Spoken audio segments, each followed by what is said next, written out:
Hi kids, welcome to our online service. My name is Jake Rivers and I'm so glad you're here because we've prepared some amazing videos just for you kids. If you're a preschooler, come on down to the Cupcake Food Truck where we're going to play a game to figure out what is the best gift ever, and we're going to need your help to figure it out. And if you're between kindergarten and grade 3, have you ever been in really big trouble before? In today's story, we're going to hear how God sent some really good news to His people when they were in a really big mess, and find out why that's still good news for us today. And if you're between grade 4 and 5, have you ever had one of those advent calendars where every day you open up a door and get a treat? Well, today on the So-and-So Show, Brandon is going to find out what happens when you open all the doors on the first day. And believe me, some crazy things are going to happen. To all the grown-ups, if you're watching this on Facebook, you can find the links to all these videos in the post right above this one. And if you're watching on YouTube, you can find those links in the description below. However you're joining us, we're really glad you're here, and we hope you have an awesome time. Hello, Allure Road. Welcome to ERCF's online services. Thank you so much for joining us today. I wanted to let you guys know that Christmas Eve, we are going to have a service here from 6 till 7 p.m. Children are welcome to come and join you in the auditorium. You do need to register online. Judy Grieve from Monologue Ministries is going to be here sharing with us the story of Mary. It's absolutely amazing. You definitely need to come and be a part of that. So register right online, www.ercf.ca, and save yourself a seat. Today, Pastor Murph is going to talk about faith, the kings of Christmas. I can't wait for you to hear. First of all, we're going to join together with our worship band.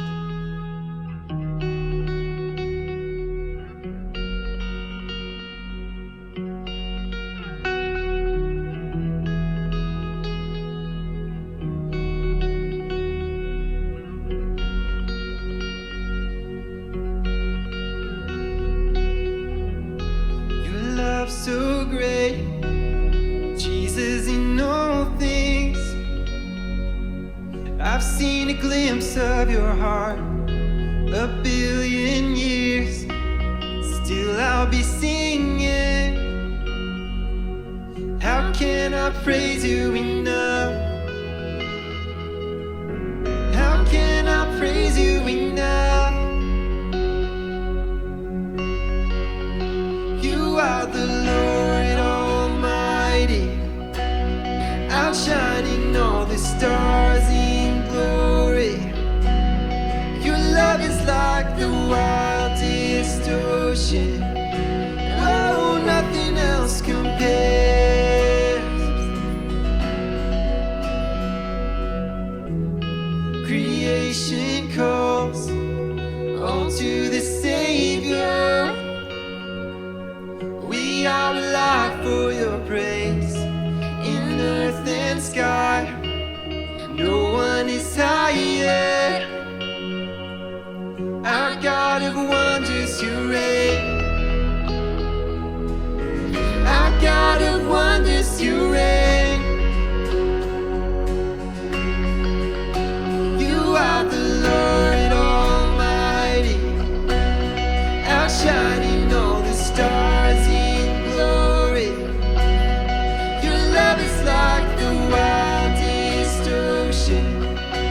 Oh, nothing else compares.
was your scars.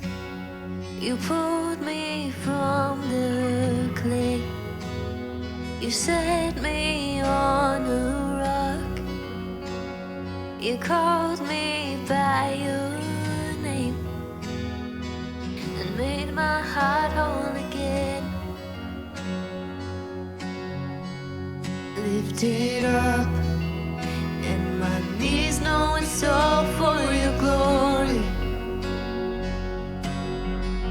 Now my stand with more reason to sing than to fear. You pull me from the clay. You set me on a rock. You called me by your name and made my heart whole again. So here I stand, high in surrender. I need you now. Hold my heart now and forever. My soul Cries out. Once I was broken, but you loved my whole heart through. Sin has no hold on me, 'cause your grace holds me now. And that grace owns the ground where the grave is. All my shame remains left for dead in your way. You crashed those age-old gates. You left no stone unturned. You stepped out of that grave. You shouldered me all the way. So here I stand, high in surrender. I need you now. Hold my heart now and forever. My soul cries out. Once I was broken, but you loved my whole heart through. Sin has no hold on me, 'cause your grace holds me now. I'm healed and forgiven. Look where my chains are now. Death has no hold on me, 'cause your grace holds that ground. And your grace holds me now. Your grace holds me now. Your grace holds me now. Your grace holds me now. Here I stand, high in surrender. I need you now. Hold my heart now and forever. My soul cries out. Once I was broken, but you loved my whole heart through. Death has no hold on me, 'cause your grace holds me now. I'm healed and forgiven. Look where my chains are now. Death has no hold on me, 'cause your grace holds that ground. And your grace holds me now. Your grace holds me now. Your grace holds me now. Your grace holds me now.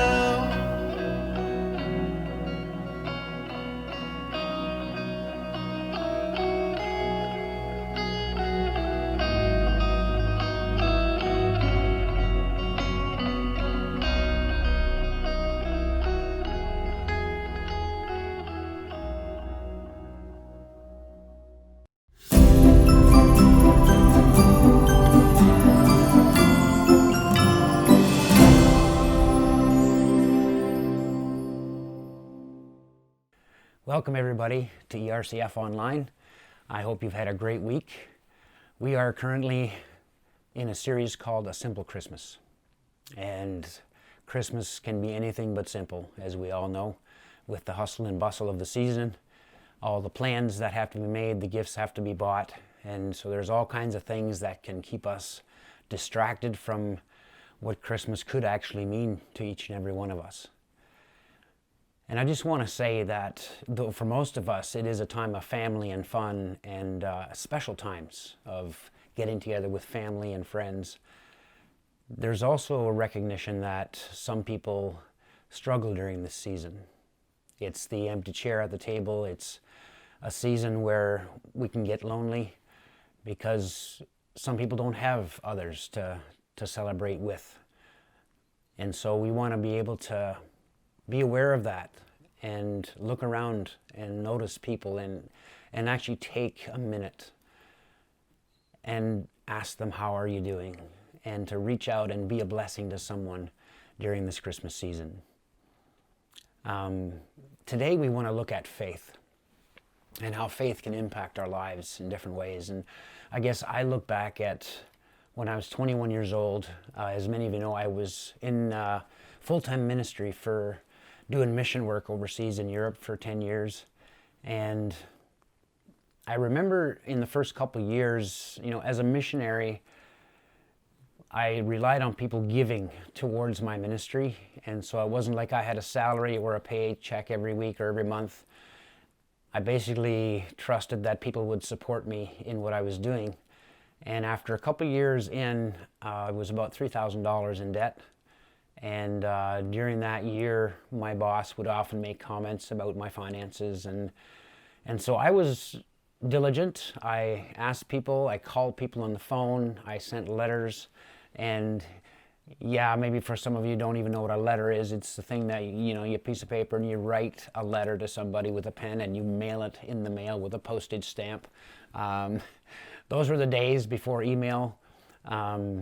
We could type out letters, and we did that as well, but I sent out personal letters to people that I felt would be interested in supporting my ministry there, and yeah, it just wasn't happening. And so at Christmas time, I was having plans to go home to visit, and my boss made a comment that I needed to work on my finances because this, helping me out couldn't go on. And so he didn't say it directly, but basically if I didn't get my finances in order, that I would have to go home. And so on my flight home, I remember just praying and saying, God, if you really have called me into ministry full time, then I need you to do something here, because I have asked everybody I really know who to ask, and I don't want to be begging for money.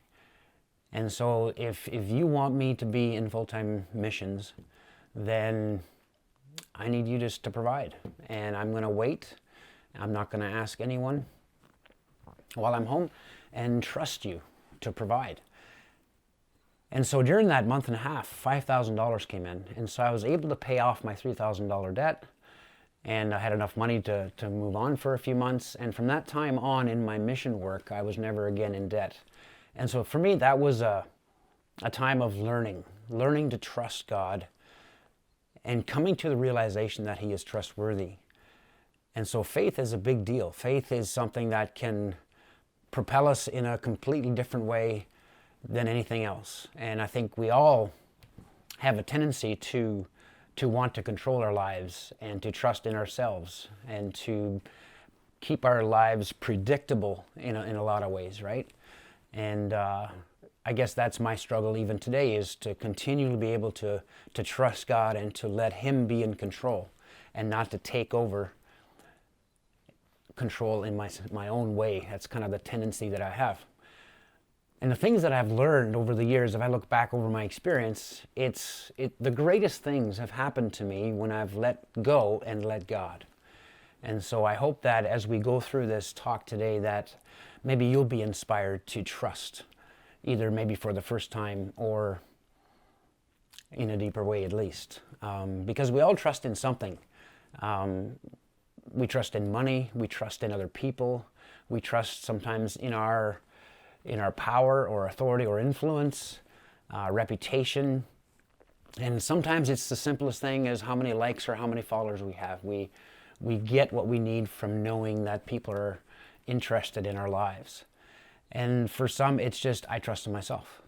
I'm good. I don't need help. I don't need to put my faith in anything else. I got this. But the end result is that we all want security. We all want to have this stability in life, and we want to feel safe. And so that's why we end up believing in something. And so we're all people of faith in one degree or another. And the author of Hebrews says it this way, and without faith, it is impossible to please God. And why is that? Because anyone who comes to him must believe that he exists. And I think that as we talk about the Christmas season, it's all about faith, right? Because it's about the baby Jesus. It's about the birth of the King of the Jews, the Savior of the world, the Son of God, the Messiah. And whether we believe in that or not, that is the question.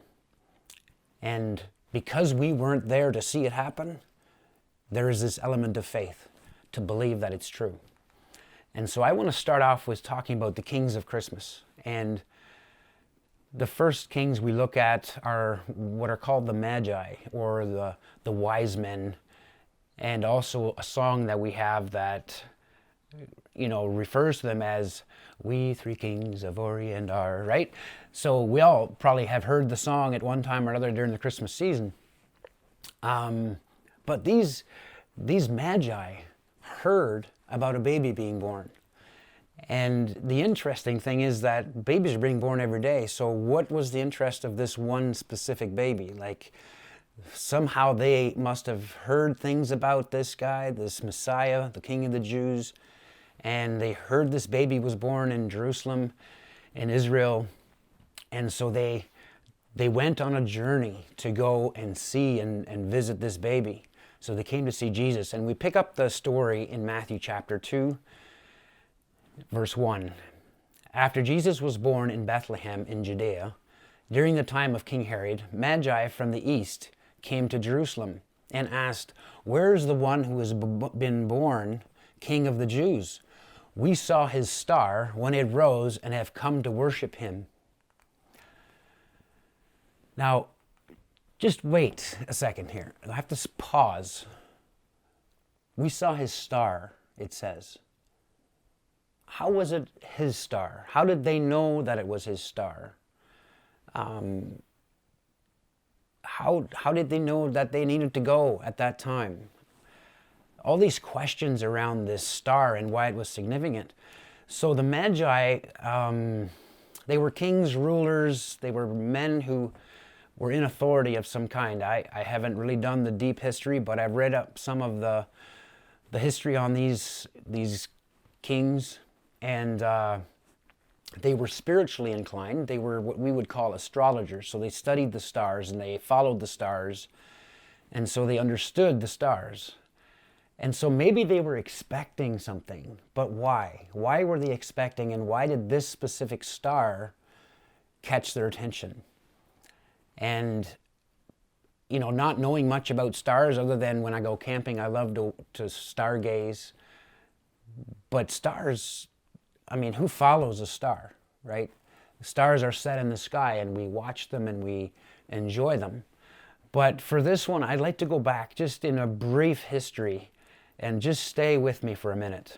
There was a prophet called Balaam, who a king had asked to come, and Israel at that time was in the desert wandering around, and they were in this area of the Moabites, and the king of the Moabs, he wanted Balaam to come and curse the Israelites because he was afraid of them.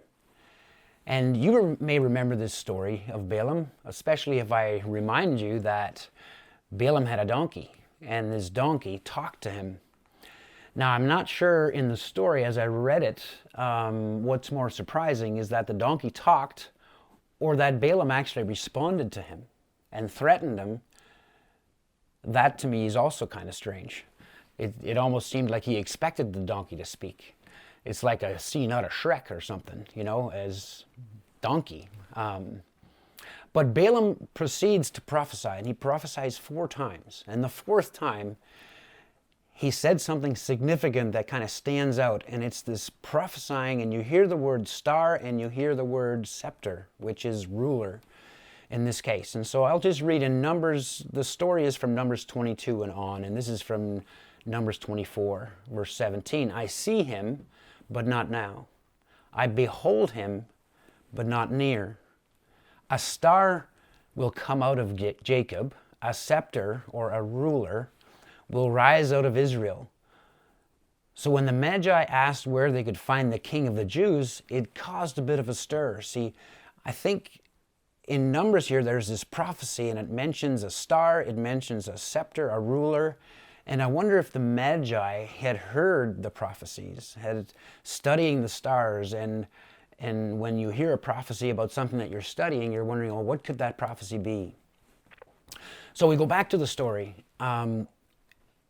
When King Herod heard this, he was disturbed, and all of Jerusalem with him. When he had called together all the people's chief priests and teachers of the law, he asked them where the Messiah was to be born. In Bethlehem of Judah, they replied, for this is what the prophet has written. But you, Bethlehem, in the land of Judah, are by no means least among the rulers of Judah. For out of you will come a ruler who will shepherd my people Israel. Then Herod called the Magi secretly and found out from them the exact time of the star that the star had appeared. He sent them to Bethlehem and said, go and search carefully for the child. As soon as you find him, report to me so that I too may go and worship him. After they had heard the king, they went on their way, and the star they had seen when it rose went ahead of them until it stopped over the place where the child was. When they saw the star, they were overjoyed. On coming to the house, they saw the child with his mother Mary, and they bowed down and worshipped him. Then they opened their treasures and presented him with gifts of gold, frankincense, and myrrh. And having been warned in a dream not to go back to Herod, they returned to their country by another route. When they had gone, an angel of the Lord appeared to Joseph in a dream. Get up, he said, take the child and his mother and escape to Egypt. Stay there until I tell you, for Herod is going to search for the child to kill him. So the Magi were intelligent, wealthy, wise men. And in this case, they saw the star. They traveled. And for the distance traveled, it would take them about 6 to 9 months to follow a star that went before them. And I don't know about you, but I didn't know that stars went. Stars don't just went. But they followed in faith to see the King of the Jews.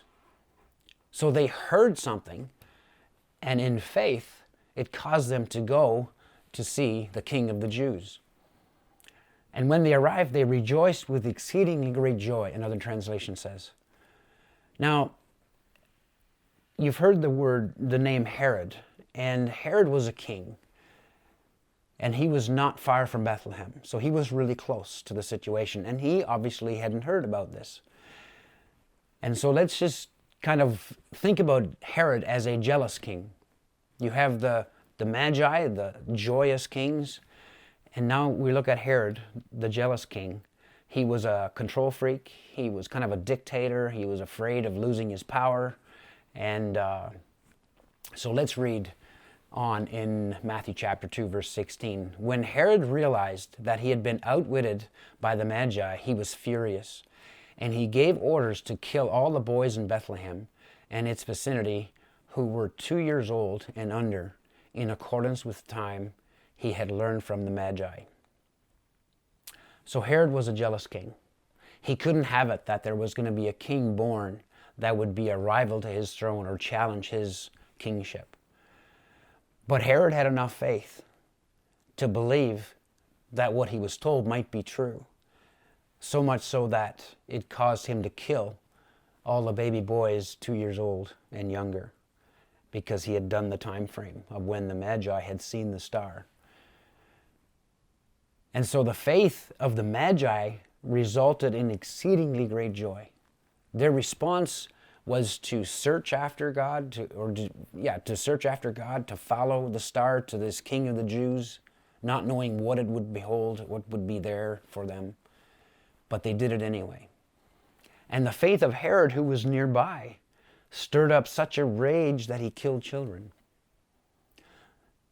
And here's the thought to ponder. Sometimes those who are far away from God will go to great lengths in order to draw near to Him. And on the flip side of that, it can also happen that those who are near are the farthest away from Him. So we could talk about faith of many people surrounding this whole birth of Jesus. I mean, obviously we talk about Mary and Joseph. Mary, who had this promise that she would conceive and be pregnant as a virgin and bear a child. And she had faith and said, "As you wish, Lord." We could think of Joseph and just the whole idea that, here he is, his fiance, he's engaged to Mary and finds out she's pregnant. And the faith to trust when God spoke to him through an angel that he was to go and marry her anyway. And he did. And then Mary having a miraculous pregnancy and a birth of Jesus. Not just a normal baby, but this was King Jesus, a just king. King of the Jews, King of kings, Lord of lords. King Jesus did not come to condemn the world, but that the world might be saved through him. It's the sinless Christ who offered himself as a sacrifice for our sin. He became sin for us so that we could become the righteousness of God. That is it's just so hard to grasp and so hard to understand that Jesus, the Son of God, would be so loving and so dedicated to reach us, to come near to us, that he would come as a baby. It's kind of like the opposite of King Herod. King Herod was all about control and power and, this dictator who wants everything and protects everything he has. And Jesus comes, and though he is God, he humbled himself and became a human being. He became flesh and walked among us. He became a servant. So we could call him the servant king or the sacrificial king, because he gave his life and he gave up his control and came as a man. God became a man. And because he was willing to do that, to lay down his life, God gave him authority over all kingdoms. All authorities are now placed under Christ. And that's why Jesus is the name above all names. Jesus' birth has changed everything for you and I. Everything. In Romans, the Apostle Paul, who wrote a lot of the New Testament, he wrote to the Romans in chapter 10, verse 9, it says, "If you declare with your mouth, Jesus is Lord, and believe in your heart that God raised him from the dead, you will be saved. For it is with your heart that you believe and are justified, and it is with your mouth that you profess your faith and are saved." See, Jesus stepped into our world. He came to us. And he invites us into a relationship with him. And it's by faith. It's trusting and believing that he is the Son of God, that he gave his life on the cross, and that he rose again. And the interesting thing I was thinking today, he was conceived in Mary and then was born and lived as a man among us. And then he ascended, after his resurrection, he ascended to be with God. But he said, "I'll send my Spirit who will live in you." So it's like Jesus wants to be born in you by faith. And he wants to live in each and every one of us. It's not just that he came in Mary and one person, but he wants to live in all of us now. He wants to experience relationship with you and with me and with everyone around us. So Christmas is all about what he's offering you and I. He demonstrated his love by coming, and now he's offering us this gift of forgiveness and relationship, joy and peace and hope for all of us, which is only to be received through faith. So faith is a big deal. Faith is essential part of becoming a Christian, is you have to believe in Jesus as the Son of God. So I believe Jesus is inviting you to put your faith in Him this Christmas season. Jesus is inviting you to put your trust in Him. And I don't know what your journey is.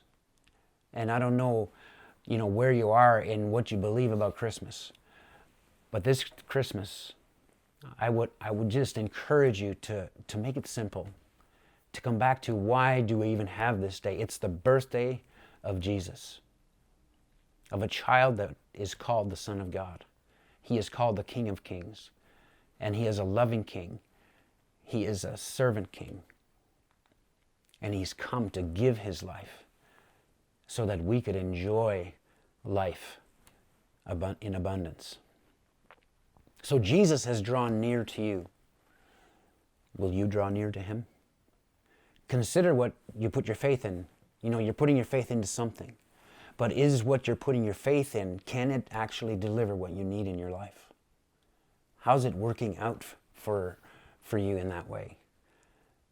And I think all of us who have not followed God and have followed God would say that it's like a complete transformation.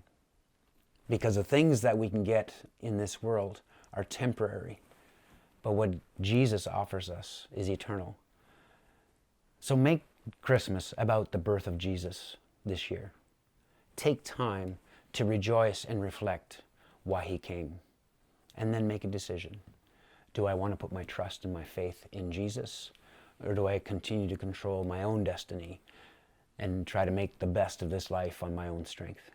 And I believe God wants bigger and better things for all of us. God bless you. I look forward to seeing you again next week. Have a great week.